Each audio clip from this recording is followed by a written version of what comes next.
After watching Tennocon, we received the new AX-52 rifle from a Twitch drop. Now, for those of you who haven't gotten this weapon, I've seen many people being upset because they couldn't get it.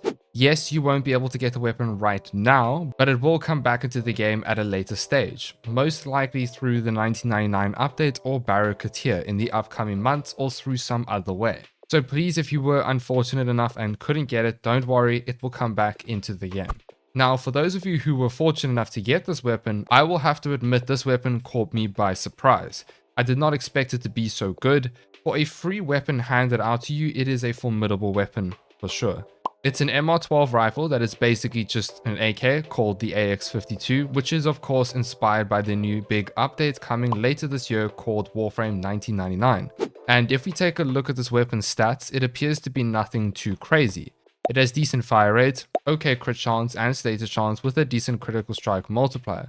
This weapon does only puncture damage, like literally just puncture. However, the AX-52 has a unique trait. Hip-fired shots have 60% ammo efficiency, and aimed headshots have 100% critical strike chance.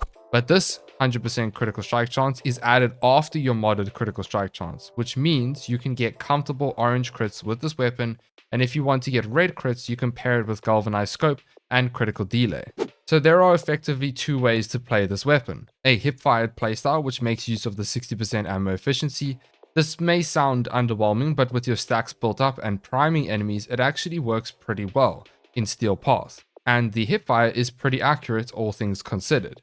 It just feels weird as your muscle memory is to just aim all the time, but you get used to it. Or you can aim to gain a huge crit bonus when you hit headshots. With the aiming playstyle, you'll be burning through your ammo a lot quicker, especially if you have a fire rate mod.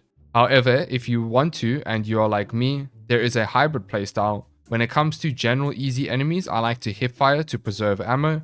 Then when it comes to the tougher targets like Eximus units, Thraxers and Demolishers, I like to aim so I can do some serious extra crit damage on the headshots. In my opinion, that's the best way to play this weapon. Before we go further, if you could smash that like button as it really helps with the algorithm, thank you so much. So how do we build this weapon? Well, I have 3 builds that I run, and then I have a budget build for those of you who don't feel like using too much former. The first setup is a corrosive heat build. Here I run Prime Shred. If you don't have this mod, you can run Speed Trigger instead. Vital Sense for crit damage, Critical Delay for crit chance, Galvanized Chamber for multi-shot, and we run Galvanized Aptitude. Personally, Galvanized Aptitude is a must-have for this weapon as the damage scaling from this mod is huge and allows you to shred tanky steel part targets if you pair it with a primer like the Epitaph or Kuva Nucor. Then we use High Voltage and Malignant Force to make up Corrosive, and of course Thermite rounds. There are 2 ways you can go about building this corrosive heat setup. This version here, or by dropping Prime Shred and getting fire rate from an external source like Arcane Acceleration, or an ability from your frame and then making use of Rifle Elementalist to increase your heat damage even more. If you don't want to use Aptitude, you can replace it with a Bane as well. So those are the 2 different versions of the corrosive heat build. We then move on to another setup, which is by far my favorite one for this weapon. However, you will need to run fire rate on your frame or through an ability for the setup to be at its full potential. This is a Viral Hunting Munitions triple galvanized setup.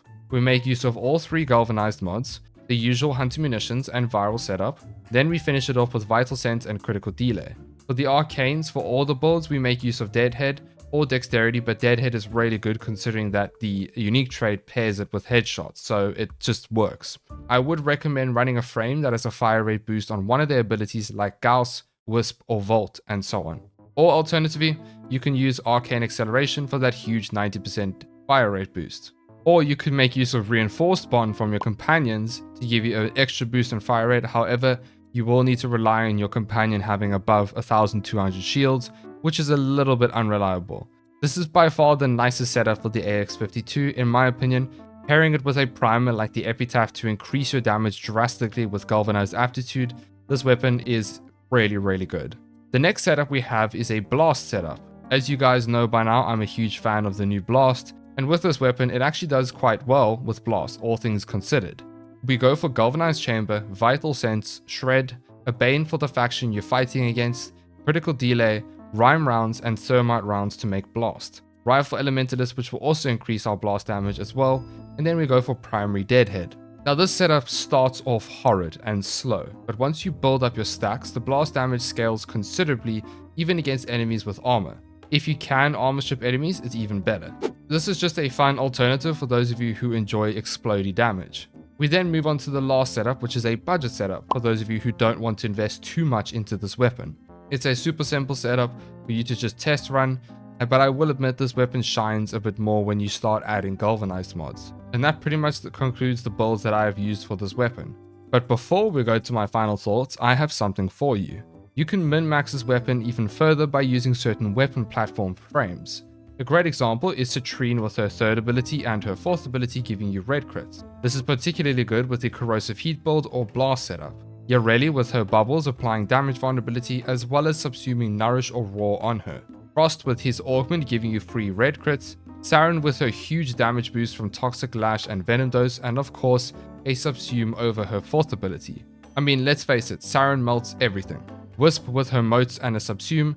Ember with her first ability augment called Fireball Frenzy giving you huge heat damage bonuses. Harrow giving you fire red as well as red crits. He's a good example of a great weapons platform. And of course Gauss with energized munitions, all with the thermal sunder augment. You know I love this build.